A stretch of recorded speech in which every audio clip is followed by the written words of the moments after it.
welcome to Facing Reality. Thank you so much for taking the time. Sarah, thanks for having me on.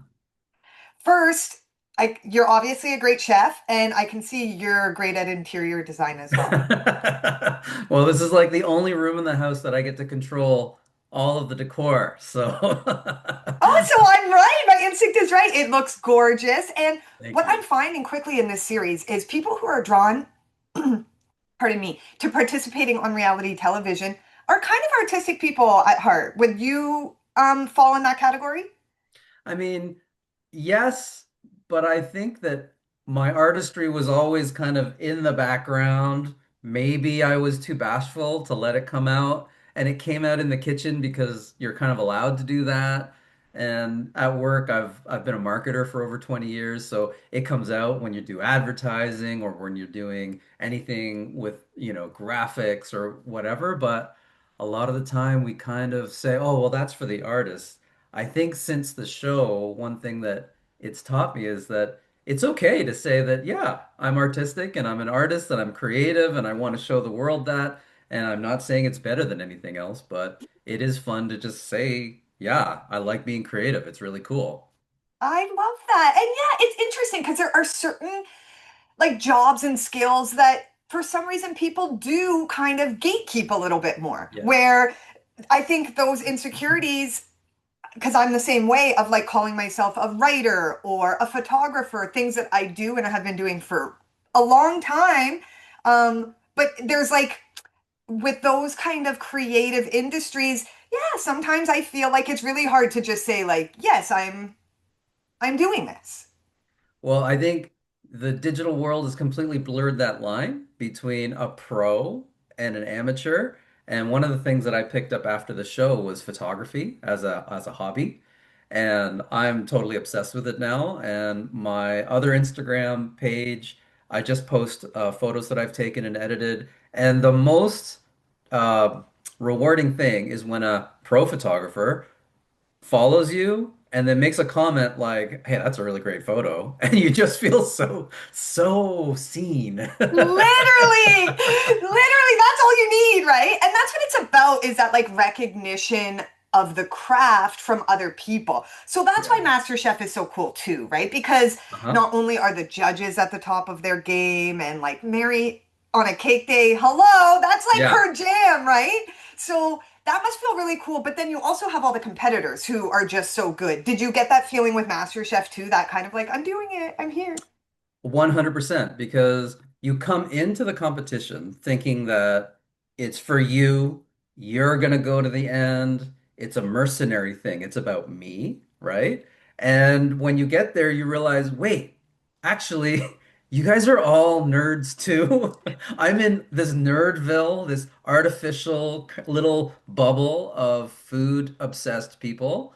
And one thing I realized quite quickly was your food dream can morph because you thought it was about, hey, I want more people eating and being exposed to Korean food, and I want to supply you with some Korean foods and ingredients like sauces or whatever to help you enjoy it at home.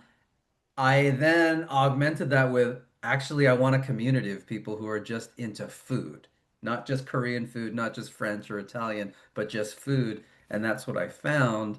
And there was a moment where I was like, actually, this is a dream in itself. Yes, I love that. And I have heard that, especially from this cast. I feel you guys have a special camaraderie. 100%. I mean, I can't speak to any of the ways that other casts were chosen, but however they did it this time, we were just really uh, complimentary.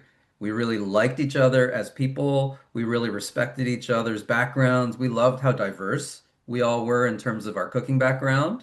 And I think we all just kind of were like really respectful of each other. And I don't think there was any bad blood, even though there was some tough moments, right, on the show. But I can tell you that there's just so many people I stay in touch with, and I hopefully will do for the rest of my life. That's such a beautiful thing. And I think that's something else that reality television shows give us. I like how you bring up there are tough moments and it is still a competition. And Yep. sometimes you do have to make choices for yourself in the competition that maybe, have some friction with someone else, like assigning cakes to certain people or swapping those cakes. So I also think reality TV kind of gives us this framework for like healthy competition, still respecting your competitors. There's the kind of like sportsmanship element to it, right? There definitely is, and I will say that like one of the things that is very similar between sports and the MasterChef competition is this feeling like you just got to take a licking and keep on ticking because every single challenge you take a beating. Like you might burn yourself, you might burn yourself psychologically because you're like, oh man, they really hated my dish. They really said some pretty mean things to me, and then you got to go back and kind of lick your wounds and still come back with, a spirit of like, yeah, okay, I can do this, even though I have no idea what they're going to ask me to do. Right, right. And I've never done anything like this before, ever. To be honest with you, that was the hardest thing. It's that we all felt confident in our style of cooking, but we never knew if that style of cooking was going to help us in the next challenge. And that constant sense of like never knowing and always being kept kind of in the dark and on your toes is the thing that's kind of the hardest thing to manage when you're in that kind of competition. Right. And it seems like golf that way, where it's all about the mental game. And like you could be doing it right. And then one little thing happens and it's completely out of your control. So that mental kind of focus and stamina and Yes. perseverance, that can come across so many different elements of your life and improve or like help to. Well, totally. Well, I mean, we were talking about creativity, and when you think about when you're the most creative, I mean, there might be some stress involved, right? There might be a pressure of a deadline. There might be the pressure of, I don't know, maybe it's a prize for writing the greatest novel ever. But a lot of the time, you are creative when you're feeling good and you're feeling like, I got this. And the problem with the competition is it's always trying to knock you off of your feeling good part of things. Right. Yes. So it's hard to be creative. And I think Paul said this, it's tough to be creative, even though you might have a Rolodex of 100, 1,000 dishes. It doesn't even matter. But if in that moment you don't feel like you can access that and you Hmm. don't feel free flowing enough to Right. risk doing this or that in the moment, then you're not going to be creative. And if you're not going to be creative in that kind of context, you're not going to be successful. Fair. Yeah. And so that is a good lead into you did something which I think is one of the coolest things I've seen on reality television. And I think it can teach us so much more than like winning or even, excelling at a dish or one particular recipe because your cake was great. You got really good feedback, but you stood up to the judges and you said, you know what? I'm kind of not having the best time in this competition. I'm not feeling that great. And I would like to choose to not be in this competition anymore. And for me, as someone who's seen like every single reality television show ever, I've been on reality television, I know how hard that is to do, but Yeah. also at the end of the day, that's the thing. Like you said, it's about tapping into ourselves and our own artistic impulses. And I think to be able to say, you know what, this competition and me aren't jiving at the ultimate kind of Yeah. frequency it could be. So I'm going to choose to stop doing this. I think that's so powerful. And it actually is the realest part of reality TV. People are always like, oh, it's so fake. I think what you did is you added this kind of like humanity element to it, this very human element. And I got to see you.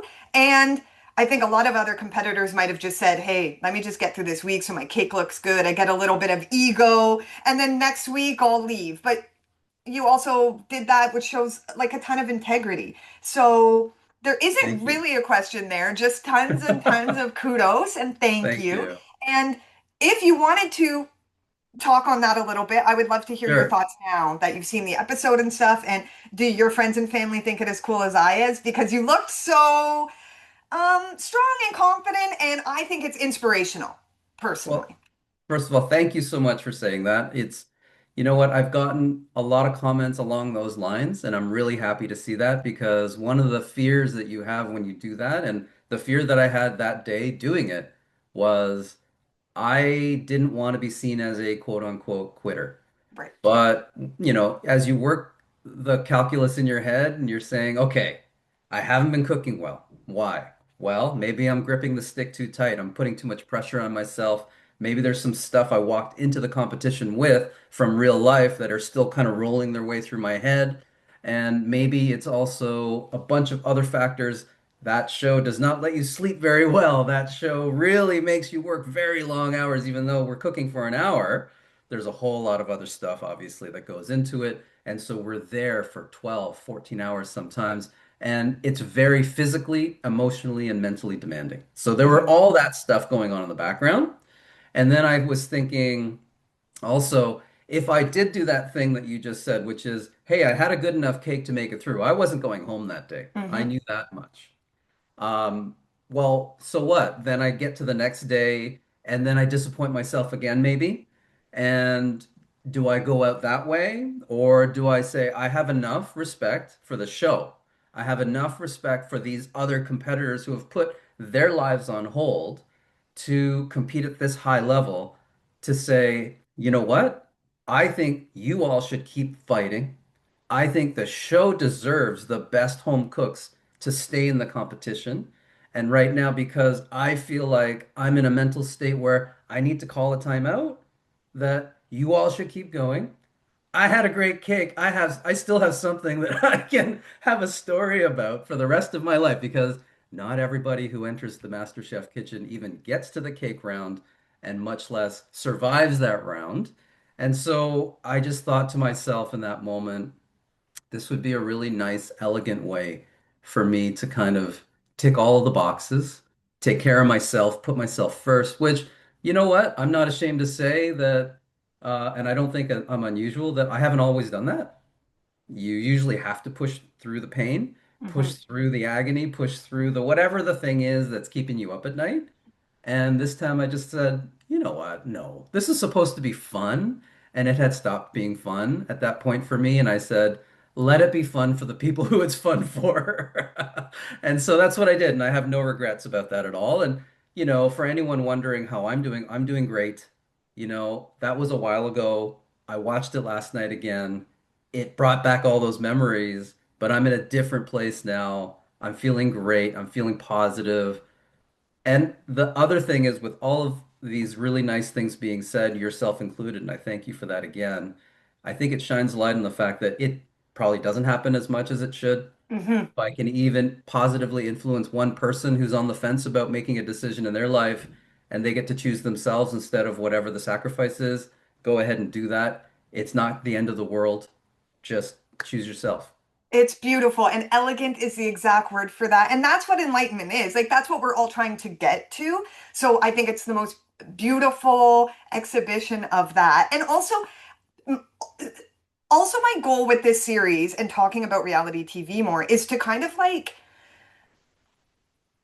compare it with other jobs more straight up, right? Mm, And kind of mm, take away the like novelty, the glamour of it. Because mm. when people choose themselves in other scenarios, like if it was just a regular job, there wouldn't be this idea of like, oh my God, like you said, like you quit the competition. It's seen as a Yeah. career move. It's seen just as Yeah. like a normal thing that people have to do when they're taking a job, which has high pressure, has all these things. But with reality TV, the viewer sometimes forgets all these things and they don't see the 12 hours and they don't see that pressure and that stress. And so, that's why I think it's so powerful. And I love that you're commenting on how you've opened that space. And I think that's really powerful. I want to see it happening in more reality television shows because not only is it good for, like you're saying, the competition and the people, but it also helps to just make reality TV shows a little more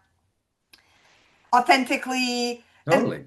like holistically real. Like there are going to be things that we're not going to be privy to when we're watching, and it's good for the audience to get those reminders every once and again. Well, I'll just tell you this. I have led marketing departments. I have been on leadership teams of companies. I have presented to big boards of directors and CEOs. This is the hardest thing I've ever done, MasterChef Canada. And that pressure-packed period of my life was the most pressure I had ever felt in that kind of a situation where there wasn't really a life or death. But still, it felt like that every single day because what you're kind of serving up on a platter is not just a plate of food. It was you. Hmm. And when you feel like you could be judged harshly or well, that's when you start to go, oh, wait a minute. This has gone beyond just food, and this has just gone beyond just some fun and competition, and it's become something else. And it becomes that for almost all of us, I would say. Hmm. And the people who make it to the end are not just great cooks, but they are really just healthy folks who have a really great support system, a really great sense of self-esteem, and that's what we're all striving for. Absolutely. And the great thing is that you still got a lot from the show, and I love that it gave you this ability to kind of own your creativity a little bit more. I need to see your photography work. So where can we follow you online and keep up with your new creative endeavors? So my photography on Instagram is at Hungry Eyes, and it's called that because it was supposed to just be food photos. I realized that food photos are the ones that are the hardest to take, so it's still life photography. And then at Sung the Bad Korean for all of my food adventures. Oh, thank you so much. This is I have no shame in saying this was one of, if not my favorite episode of Facing Awesome. Reality. I can't thank you enough. And I can't wait to follow along your photography adventures. I can't wait for you to see my photos and then we can, Absolutely. I will follow you immediately. oh, that song, I can't thank you enough. I was not recording. Oh, yes, I was. Yes,